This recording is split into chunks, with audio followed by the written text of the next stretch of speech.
The words came like a knife cutting through my skin, sharper than any blade I had ever imagined. My mother, Margaret, stood in front of me, her hand trembling as she held a crystal glass of red wine. Her voice was steady, but her eyes carried a storm when she said, "It would have been better if I had aborted you." For a moment, I thought I had misheard, that maybe my ears had twisted her cruelty into something worse. But no, her lips had moved slowly, deliberately, like a sentence she had always wanted to throw in my face, but never dared until now. I felt my chest collapse inward, as though my ribs were cages breaking around a heart that had already bled too many times under her judgment. I stood there, frozen, but the silence between us screamed louder than any argument we'd ever had. My hands trembled, but I refused to let her see the tears welling up in my eyes. She wanted me broken, shattered like the fragile girl I used to be, begging for scraps of affection that never came. Instead, I let the rage that had been buried for years rise to the surface. "Too bad you didn't," I said, my voice steady, colder than I thought possible. "Because now I'm going to reveal your secret." The words left my mouth before I could stop them, and in that moment, I saw her composure crumble. Her face drained of color as though I had pulled the ground from beneath her feet. The glass slipped from her trembling hand, falling in slow motion before it shattered against the tiled floor. The wine spilled like blood across the pale surface, seeping into the cracks, crawling toward my shoes, as if it wanted to swallow me whole. For a brief second, we both stared at the mess, her horrified, me defiant. Then her eyes rose to meet mine, and in them, I didn't see anger. I saw fear, pure, unfiltered fear, the kind of terror that only appears when someone realizes the past they've buried is about to claw its way back to life. She stammered, You don't know what you're saying." But her voice betrayed her. It wavered, cracked, the certainty she always wore like armor suddenly gone. I had grown up under her shadow, thinking she was made of steel, indestructible in her cruelty, untouchable in her control. But in that instant, she looked fragile, like an animal cornered and desperate. And for the first time in my life, the balance of power between us shifted. I wasn't the weak daughter standing before the judge of her existence. I was the judge now, holding a truth that could burn her world down. I didn't move to clean the shards or offer her comfort. I just watched her, watched the way her hands shook as she tried to gather herself, the way her lips pressed together to hold back words that threatened to betray her. "Oh, I know exactly what I'm saying," I whispered, my voice heavy with a promise. I thought of the nights I had heard her muffled cries through the walls, the locked doors, the whispered phone calls she always ended abruptly when I walked in. I thought of the photographs that disappeared from albums, of the names that were spoken only once and then erased from memory. I had connected enough pieces to know there was a secret, and tonight I was going to tear it out of her. Margaret sank into the nearest chair, her body folding like she carried a weight too heavy to keep standing. She pressed her hand to her forehead, avoiding my gaze, as if the floor were safer than the truth written in my eyes. I remained standing, unblinking, feeling for once taller than her, though my knees threatened to give way beneath me. The silence stretched, oppressive, filled only by the faint hum of the refrigerator and the ticking of the old clock on the wall. Each tick sounded like a countdown, a reminder that time had run out for her lies.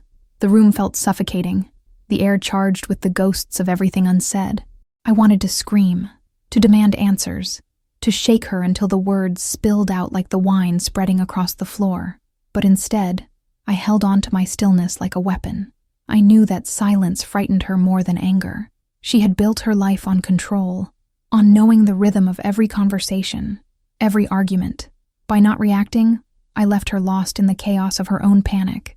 And I could see it in her eyes. She was replaying every secret, every hidden act, trying to guess which one I had uncovered. Finally, she raised her head, her eyes burning with a mix of rage and despair. "You don't understand, Olivia," she muttered, her voice shaking. "You think you know, but you don't." I leaned closer, my heart pounding, the memory of her words echoing in my skull like a curse. "It would have been better if I had aborted you." My reply had already torn a hole in her defenses, and now I wanted more. I wanted her to bleed the truth. "Then explain," I demanded. "Explain why you've hated me all my life. Explain why your biggest regret is my existence, or I will tell the world what I've found."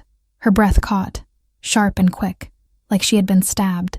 She clutched the arm of the chair, her knuckles white, her entire body trembling. I thought she might faint, but instead she leaned forward, her voice almost a whisper. "You don't know what you're getting yourself into, Olivia. Some secrets. They can't be brought to light." I felt my pulse thunder in my ears, but I didn't back down, because in that moment, I realized something I had never dared believe before. My mother was afraid of me, and that fear was my first taste of freedom. I grew up in a house where silence was louder than words, where every wall seemed to echo with what was never said. From the outside, it looked like an ordinary suburban home. A neat garden, polished windows, a wooden door with a brass handle my father, Richard, would polish every Sunday morning. But inside, the air was heavy, as if laughter and tenderness had been forbidden long ago. My earliest memories are not of lullabies or bedtime stories, but of the sound of doors closing, of footsteps fading down long corridors, and of my mother's eyes, always distant, always searching for something that was never me. Childhood, for me, was not warmth but a cold draft that seeped into my bones. Richard, my father, was a man of few words and even fewer gestures. He worked long hours at the bank, returning each evening with the same tired expression, as though life had drained him before he even crossed the threshold. He rarely raised his voice, but his silence was not peace, it was absence. He was there, yet not present, his mind always elsewhere. I often tried to imagine what he thought about, what dreams or regrets haunted him when he sat at the dinner table staring into his plate without touching his food. If Margaret was a storm, sharp and violent, Richard was the fog, dull, suffocating, impossible to grasp. Together they created a home that felt like a cage for me.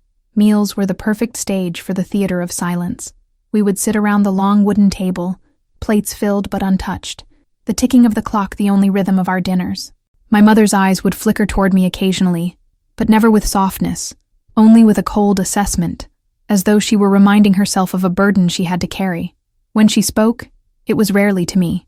She spoke about bills, about her friends, about trivial matters that filled the air without saying anything at all. And when Richard added a few words, they were mechanical, as though spoken only because silence had to be interrupted, not because he cared to be heard. I was invisible, and sometimes I thought that was exactly how they wanted me.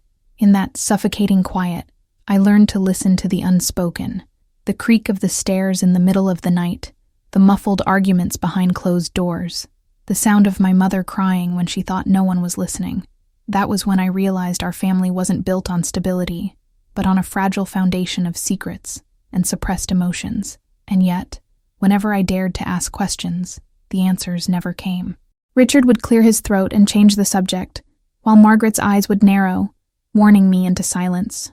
It was as if I lived in a museum where touching, questioning, or remembering was forbidden. I found refuge in my room, the only space where I could pretend to breathe freely. I decorated it with scraps of color, old postcards, drawings, and books I collected from the library.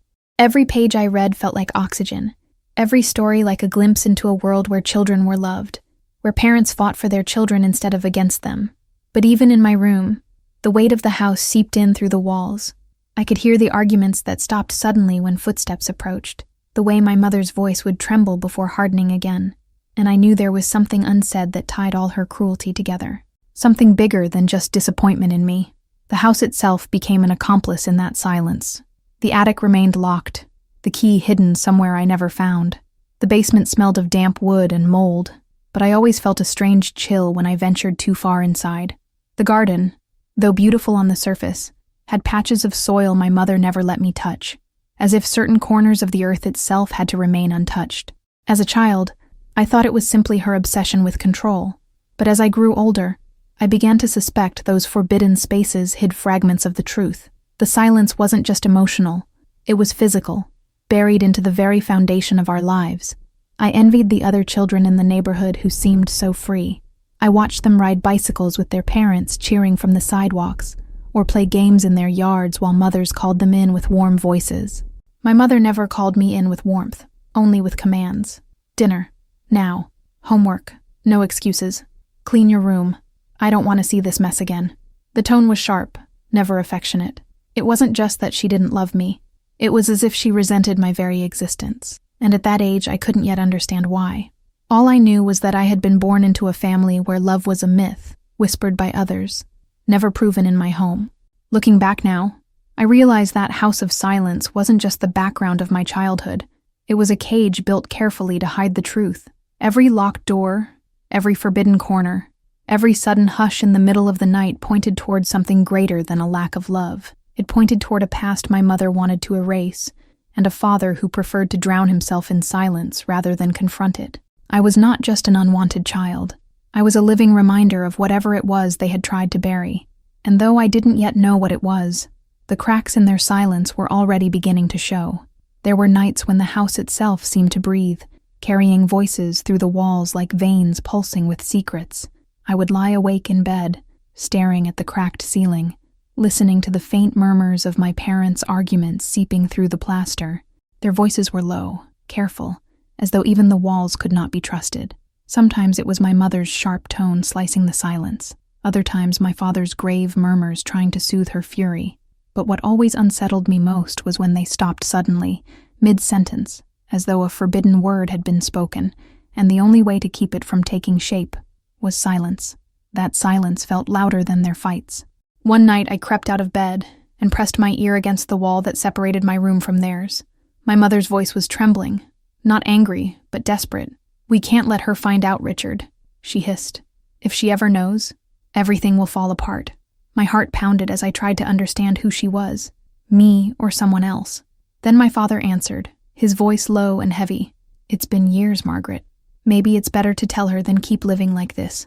There was a crash, as though something had been thrown against the wall, and then my mother's broken whisper, "No, she must never know. Never." That was the night I realized I wasn't just living in a loveless house. I was living in a house built on lies. The whispers haunted me during the day as well. I'd walk past the living room and catch the end of a conversation, only for both of them to fall silent as soon as they noticed me. I'd open the door to the kitchen and see my mother wipe her tears quickly, replacing them with her mask of coldness. Even the neighbors seemed to sense something was wrong. Mrs. Carter, the elderly woman next door, once leaned over our fence while I was playing outside and asked, "Are you doing all right, Olivia?" Her eyes lingered on me with pity, and before I could answer, my mother's voice cut sharp through the air, calling me back inside. It was as if Margaret feared the world could see through the walls she had built, through the whispers that refused to stay hidden. The most unsettling moments came when I heard names I didn't recognize. "Daniel," my mother muttered once during an argument, her voice breaking on the name. My father's voice rose louder than I had ever heard it, commanding her to never say that name again. I remember clutching my blanket that night, my small fingers trembling, my mind racing with questions. Who was Daniel? Why was his name forbidden in our house? And why did the sound of it make my mother's voice so fragile, so unlike the Iron Woman who ruled my days with cruelty? I couldn't sleep, haunted by the mystery of a ghost I didn't even know. From then on, I became obsessed with listening. Every creak of the floorboards, every whisper that slipped through the cracks of closed doors, felt like clues to a puzzle I hadn't been given permission to solve. I began keeping a notebook under my bed, scribbling down words and fragments I overheard. Not her fault. Too dangerous. Can't forgive. The baby. The word baby appeared more than once, and each time it left a chill in my chest.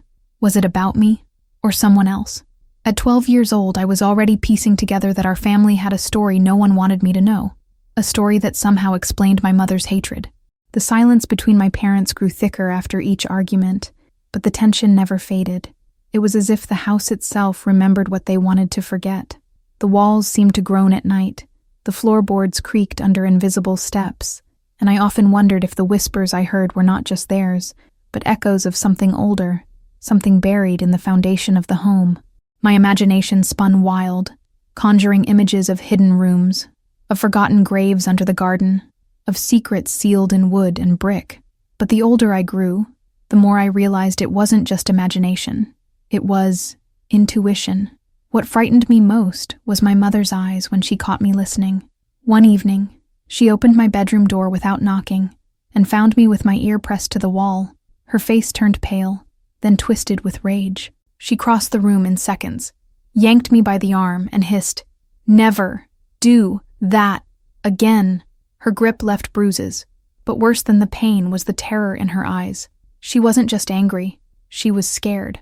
And that fear told me I was closer to the truth than I had ever been.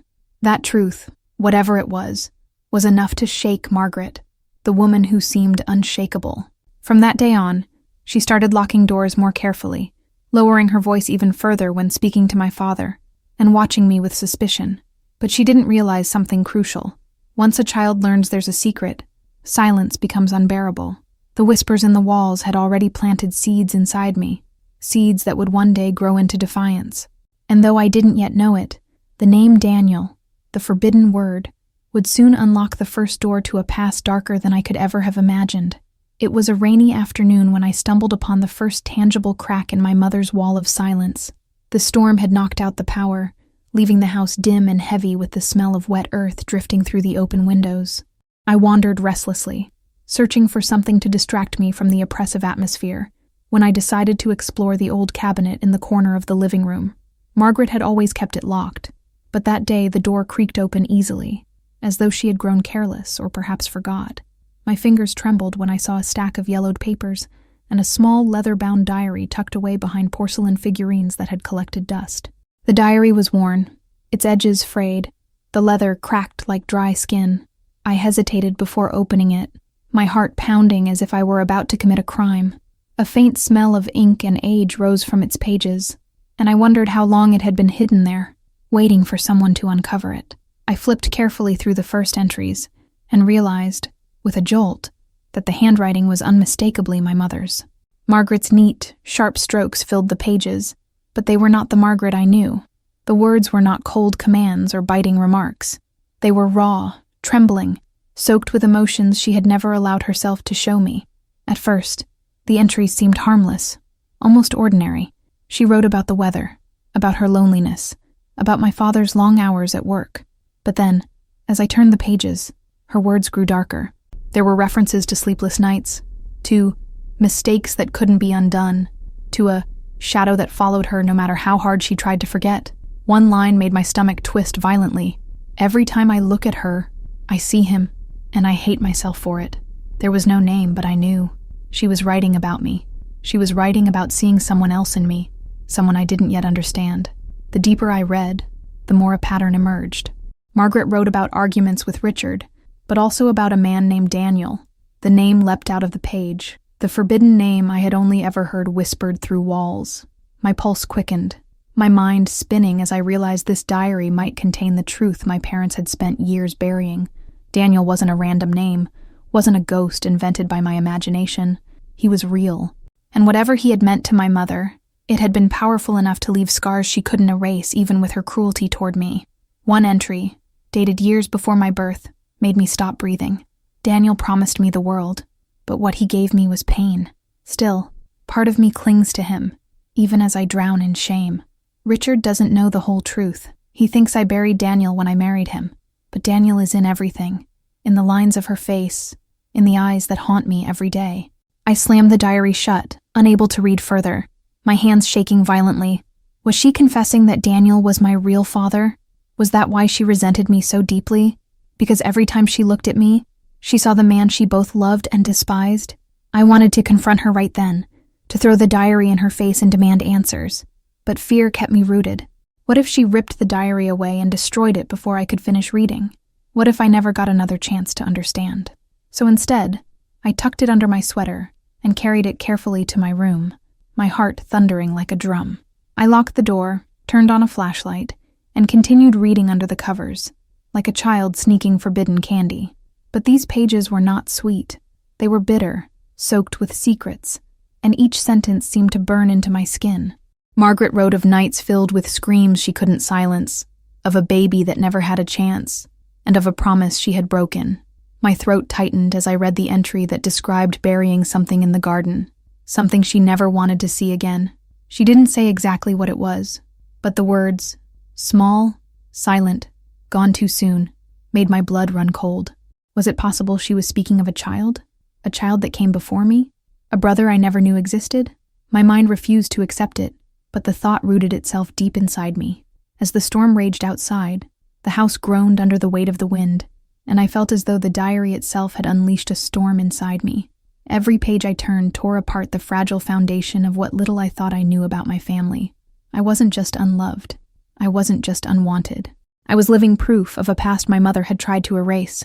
And now, holding her diary in my trembling hands, I realized I was closer than ever to uncovering the truth, a truth that could destroy us all. The words in the diary echoed inside me for days, gnawing at my thoughts even when I tried to silence them. Small, silent, gone too soon. I couldn't stop thinking about what they meant. My chest tightened every time I imagined it.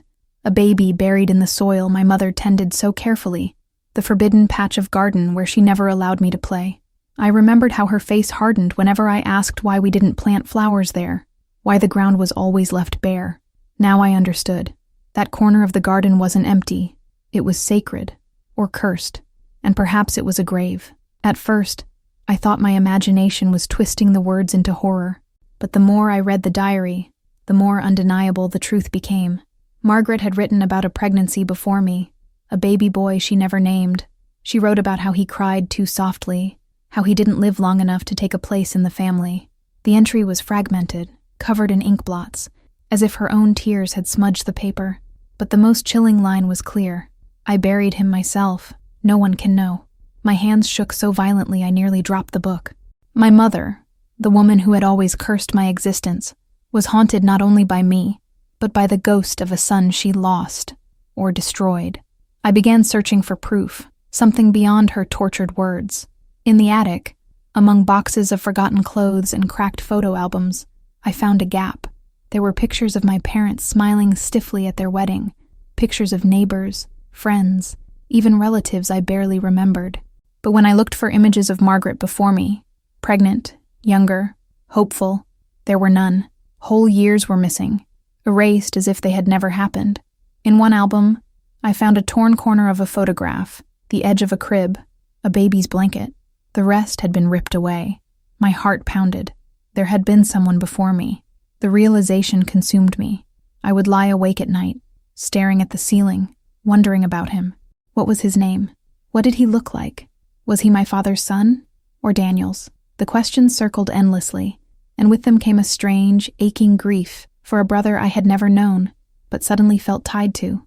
Perhaps Margaret's cruelty toward me was not just resentment of my existence, but punishment for surviving when he hadn't. Perhaps she hated me because every time she looked at me, she saw the child she had lost. Or maybe she hated me because my face reminded her of Daniel, the man tied to all her shame. I tried to imagine what my father knew. Did Richard know about the child?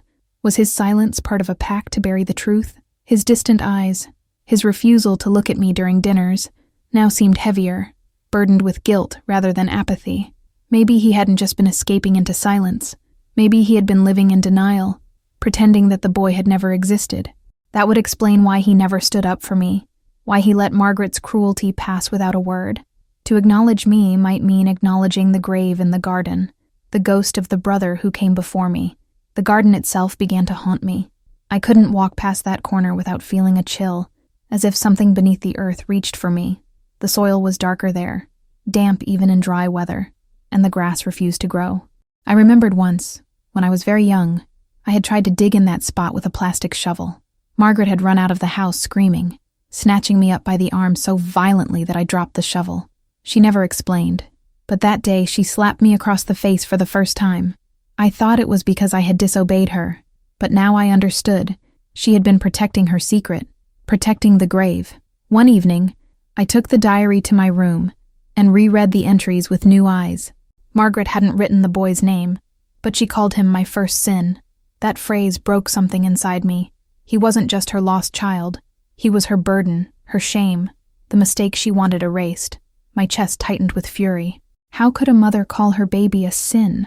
How could she bury him in the ground like trash, and then live her life pretending he never existed? And if she could do that to him, what did that mean for me? For years, I had thought I was the problem, that I was unworthy of love.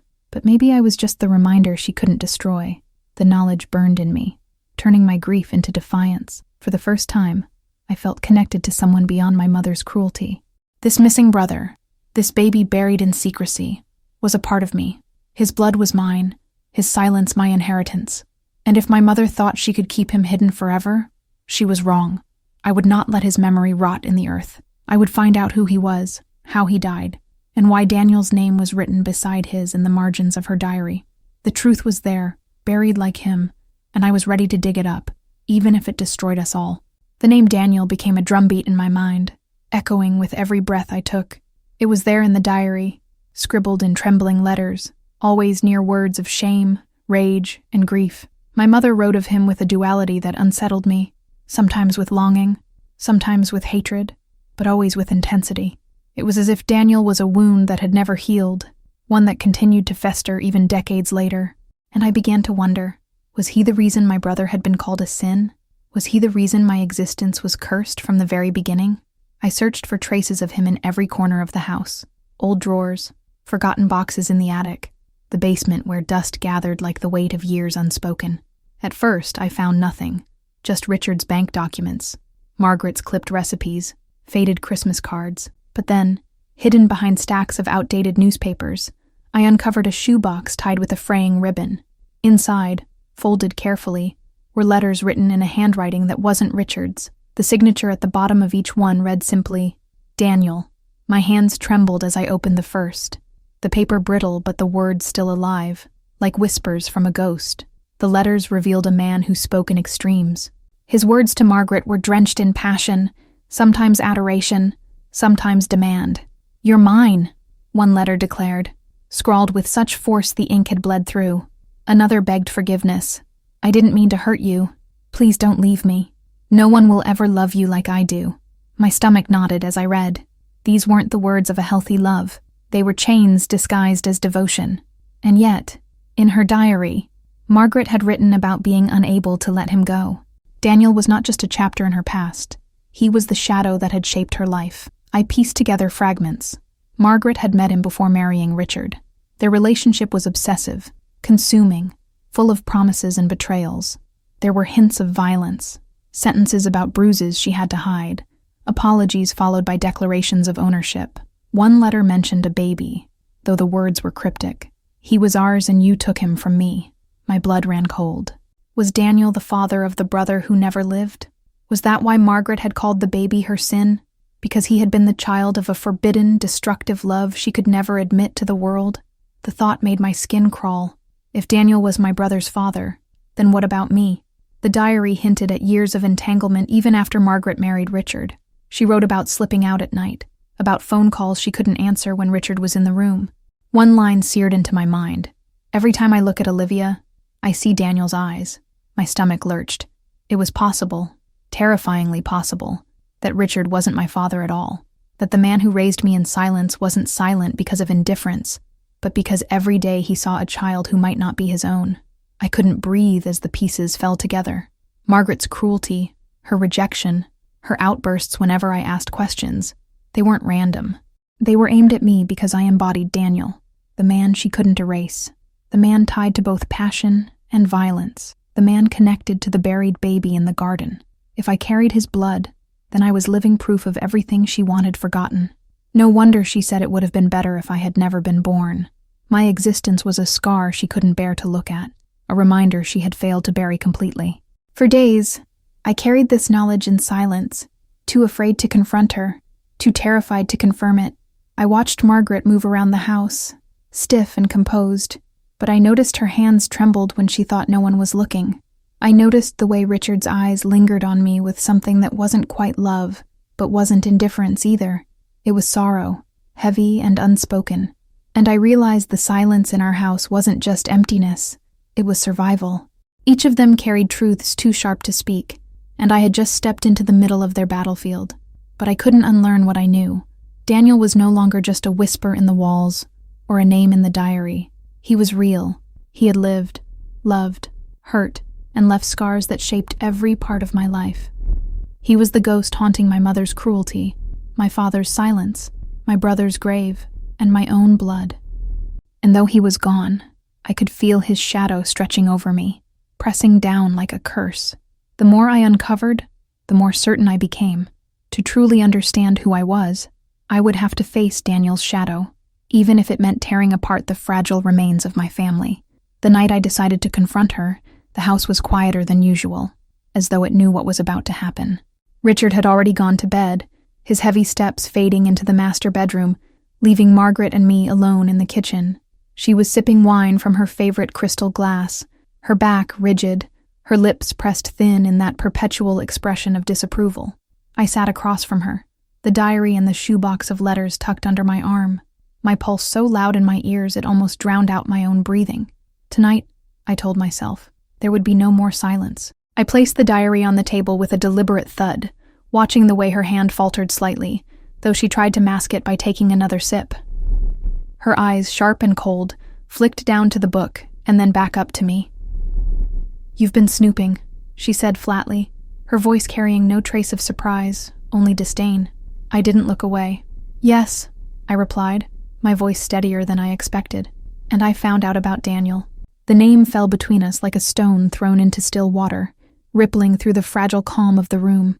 The glass slipped in her hand, clinking against the table before she steadied it, but not before a few drops of wine bled onto the tablecloth like dark stains of guilt. Her face drained of color, and for the first time in my life, I saw fear flicker in her eyes. "You don't know what you're talking about," she hissed, her voice low but trembling. I leaned closer, refusing to let her escape. "I know enough. I know he wasn't just someone in your past.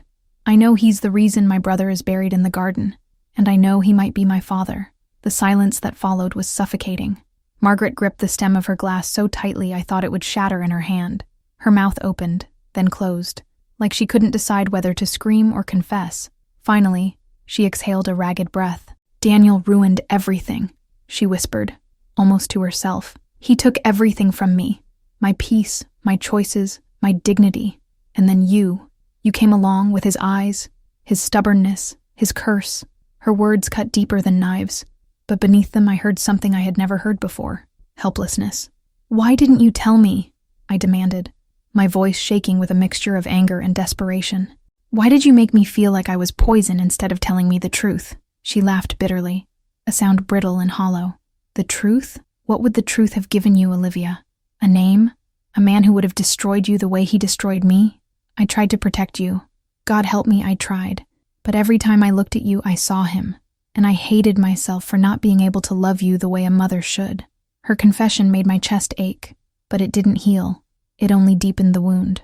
I slammed my palm on the table, startling us both. "You don't get to blame me for being born," I shouted. My voice cracked, but I kept going, each word clawing out of me like it had been waiting years to surface. "You don't get to curse me because of your choices. You chose him. You let him stay in your life, and now you punish me for carrying his blood.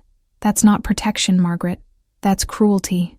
Tears blurred my vision, but I refused to let them fall. I wanted her to see my rage, not my weakness. Margaret's face crumpled in ways I had never seen. For once, the woman who had always stood so tall, so untouchable, looked human, broken, fragile, exhausted by her own lies. She set the glass down with shaking hands, her voice barely a whisper. "You don't understand. Daniel wasn't just dangerous.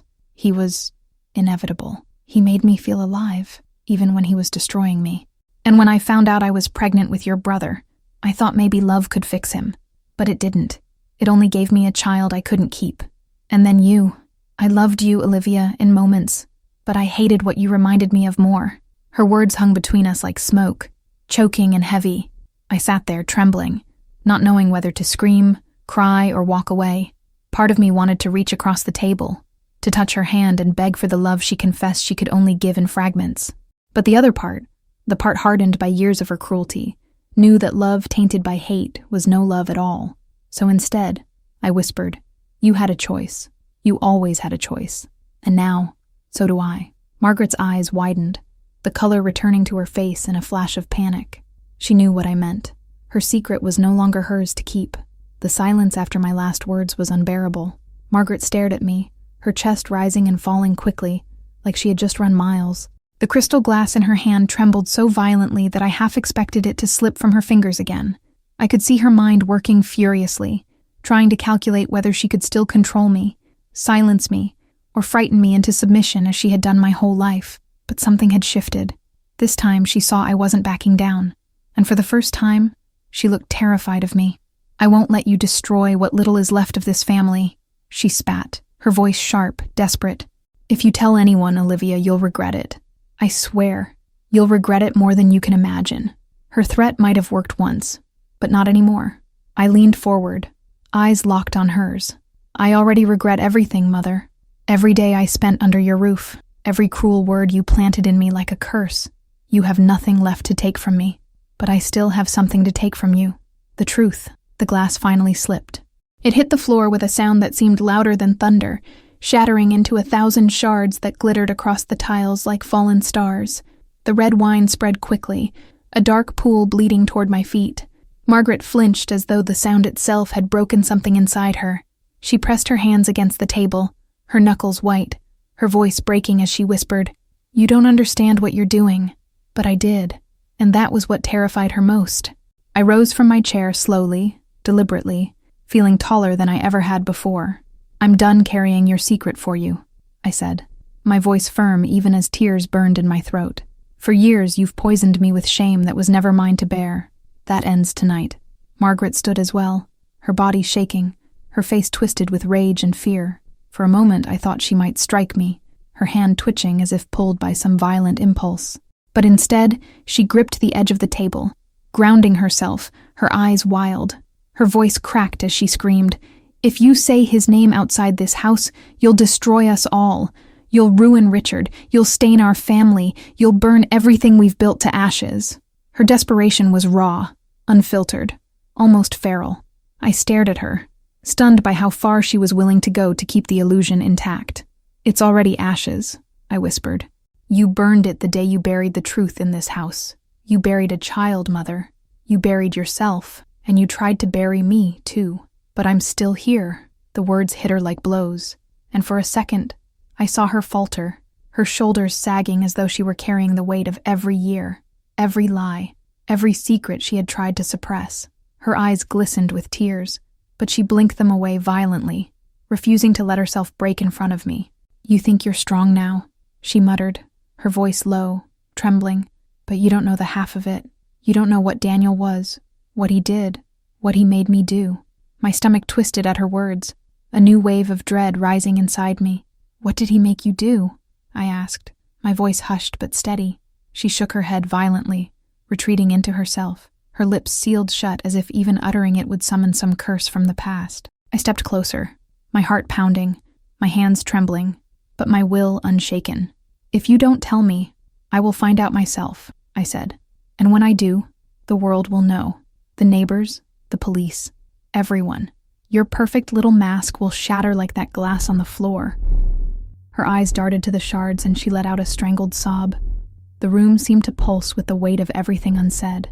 Margaret turned toward the window, her shoulders shaking, her voice breaking into a whisper. "You don't know what kind of monster you're waking up, Olivia. Some secrets, some truths. They don't just destroy the guilty, they destroy everyone who touches them." Her warning should have frightened me, but instead it fueled my resolve. I stepped over the broken glass, the crunch echoing beneath my shoes, and said with quiet finality, "Then let it destroy me too. But I will not let it live in silence anymore." Margaret sank into the chair again, trembling, her hands covering her face as if she could erase the words I had spoken from the air. The wine-stained floor glittered beneath the dim light, reflecting the storm raging outside. I stood over her, fists clenched, every nerve in my body screaming to demand the truth. Finally, after what felt like an eternity, she exhaled, broken, and whispered, "You want the truth? You want to know what Daniel did? What I did?" I nodded, barely able to speak, my voice caught in my throat. "Yes, Mother, I need to know." Her eyes, red and swollen, lifted to meet mine, and I saw the raw weight of decades written there. He wanted control over everything, Olivia. Over me, over the life I could have had. And when I became pregnant with your brother, Her voice faltered, then hardened again. "He wanted the child. He wanted me to give him a life I couldn't give. And when I refused, when I realized I had no choice but to protect him, our child, he vanished. But he left. Chaos." Her words were jagged, like broken glass scraping across the floor. "And me?" I demanded, my voice rising despite myself. "Where do I fit into this? Was I just the replacement?" She shook her head slowly, tears spilling freely now. "No, Olivia, you were never a replacement. You were a reminder, a living proof of everything I could not undo. Daniel haunted me in you, the stubbornness of his eyes, the defiance in your voice, the way you refused to obey. I hated it. I hated it so much, but I also I loved you in fleeting moments I thought I could never admit. Her confession left my chest hollow, my heart hammering in a rhythm I barely recognized. I wanted to scream at her, to demand justice, to hurl all the rage that had built for years like a tidal wave. So all these years, I said through clenched teeth, all your cruelty, your hatred, it was because I reminded you of him, because I reminded you of the brother you buried. She flinched and nodded, the motion small, broken, as if each nod tore her open. Yes, she whispered, and because the world must never know. Not him, not the child, not me. I felt like the room had shrunk around me, the air thick with the weight of her confession. The child, the one buried, I pressed, barely daring to breathe. That was Daniel's? Margaret's head shook violently. No, she said quickly. That was our child, mine and Richard's. I thought if I could erase him, hide him, maybe we could start over. Maybe I could pretend Daniel never existed. But the guilt, it followed me. Her words were almost incoherent, broken into sobs that echoed through the walls of the house I had once thought safe. I sank into the chair opposite her, my hands gripping the edges until my nails bit into my palms. The revelation was staggering. Richard, my father, had known. He had known and had stayed silent, as had my mother, as had the house itself, storing decades of secrets in every floorboard and cracked wall. And I, Olivia, had been living in the shadow of a story I had never been allowed to know. My blood, my life, my very existence had been a fulcrum of fear and guilt, balancing a hidden history that had dictated every cruel glance and every harsh word I endured. Margaret raised her head and met my gaze again, her face pale, exhausted, and full of remorse. I buried the child to protect him. I buried the child to protect you, and I buried the truth to protect everyone from Daniel. But in doing so, I've only created more pain. She whispered the words almost inaudibly, but they pierced me like a dagger. And now, Olivia, the time has come for the truth to surface, even if it destroys me. I leaned back, absorbing the enormity of her confession. The missing brother, Daniel's obsession, the cruel years. I understood it all now. For the first time, I saw my mother as both villain and victim, a woman trapped by the past and by the consequences of her own choices. But I also realized I had the power she had never dared to face. I could speak the truth. I could break the silence, release the secrets, and finally bring the buried past into the light. The storm outside pounded against the windows, echoing the storm inside me, and I knew that what I said next would change everything. There was no going back. The shadow of Daniel, the lost child, and Margaret's lifetime of guilt were about to collide with the reality I had been waiting to confront. I stood in the kitchen, the diary open in my hands, letters scattered across the table like fallen leaves, each one a piece of the puzzle that had consumed my life. Margaret's eyes followed me, pleading, desperate, but I felt nothing but resolve. Tonight, the truth would be unleashed, whether she liked it or not. The years of cruelty, of hidden horrors, of buried bodies and whispered names, all demanded to be revealed. I inhaled sharply, steadying my shaking hands, and whispered, "It ends tonight, Mother. No more secrets, no more lies." Her face contorted, part rage, part despair, as she tried to stop me. "Olivia, think of Richard, think of the family." But I knew there was no family left to save. There had been no family for years, only a house full of shadows and regrets. "I am the family now," I said quietly, but firmly, "and the truth belongs to me. Your sins, Daniel's sins, every buried secret, they all belong to the world now, and I will make sure everyone knows." She shook her head violently, the glass of wine slipping from her hands once again, splattering across the floor, as though reality itself was rebelling against the revelation. I picked up the diary, the letters, every shred of evidence I could find, and carried them to the living room. I had already sent copies to the people who mattered, the neighbors who had suspected, the authorities who had once ignored the shadows of my childhood, the distant relatives who had no idea what lay behind our polished doors. Every secret, every hidden tragedy, every lie that had kept me small, unwanted, haunted, would now be illuminated. Margaret watched, powerless, as the weight of decades she had tried to bury collapsed in front of her. Her voice rose in panic, sharp and frantic. "You don't know what you're doing! You'll ruin everything!" But I was beyond fear. The rage and grief I had carried for years had transformed into clarity. I walked toward her, voice steady, eyes burning with the intensity of truth. No, Mother. I am doing what you never could. I am freeing myself, and the world will know. Daniel's shadow, the brother you buried, every lie you whispered to me, they end tonight. Her tears fell, helpless, the facade of control crumbling completely. Margaret fell silent, the fight leaving her like air escaping from a balloon. For the first time she was small, fragile, human, and exposed. I realized then that the power she had wielded for so long, the power of secrecy, of manipulation, of fear, was gone. It had never truly belonged to her. It belonged to me, to the truth, to the voices of the past that had cried in silence for decades. I could hear the echoes of Daniel, my brother, the buried child, and even my own suppressed anguish joining together in a chorus I had once thought impossible. I didn't pause.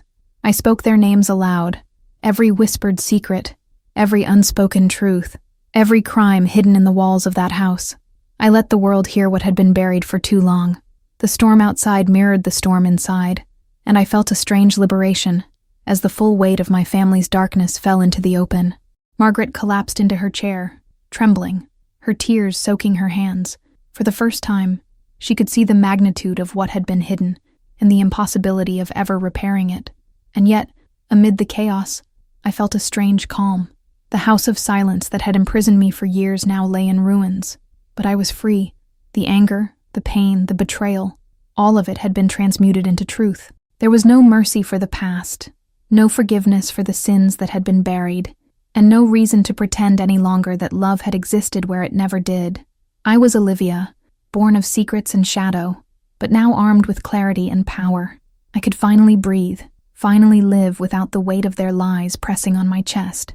I looked at Margaret one last time, her face pale, defeated, and whispered, "You tried to bury the truth, Mother. You tried to bury me, but it's too late." She couldn't speak, couldn't protest, couldn't undo the reckoning she had forced upon me by hiding the darkest parts of our lives. I walked away, leaving the shattered glass, the spilled wine, and the ruins of our past behind me. Outside, the storm had passed. For the first time in my life, I felt the weight lift from my shoulders. I was no longer a child of secrets. I was the keeper of truth, and I would not falter again.